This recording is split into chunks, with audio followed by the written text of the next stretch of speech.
Devītnieki, tie, kas ir dzimuši 9., 18. un 27. datumā.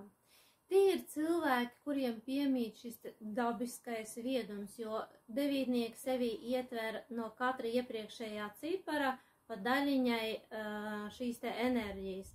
Tāpēc viņi skaitās kā visgudrākā un visviedākā cipara pārstāvji.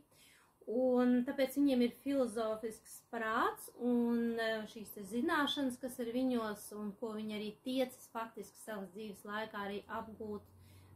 Viņiem ir interese tad par garīgām vērtībām, par ezotēriku, varbūt viņi arī iet kaut kādā, teiksim, mācībā iekšā, un viņiem ir jādalās, obligāti jādalās. Viņiem piemīt arī spēja dziedināt, tie ir tādi dvēseles smalka jūtības cilvēki.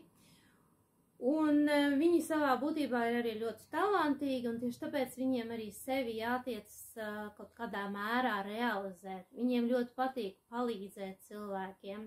Savukārt mīnusā šie cilvēki ir vienaldzīgi pret sevi, pret savu izskatu, viņi ir ļoti noslēgti, nelaiž sev citus arī klāt, viņi ir tādi apātiski, un viņi ir askētiski vispār noslēgti, tātad, kā jau es iepriekš minēju, un tas viņos rada šo te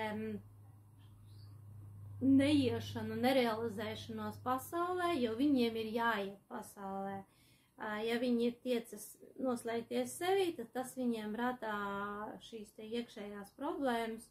Viņi tiecas tāpēc arī varbūt izrauties un būt glābējā lomā, ziedoties kaut kādu iemeslu pēc, kaut gan patiesībā viņiem ir sevi kaut kādā mērā jārealizē, nevis jāupurē sevi kā personību.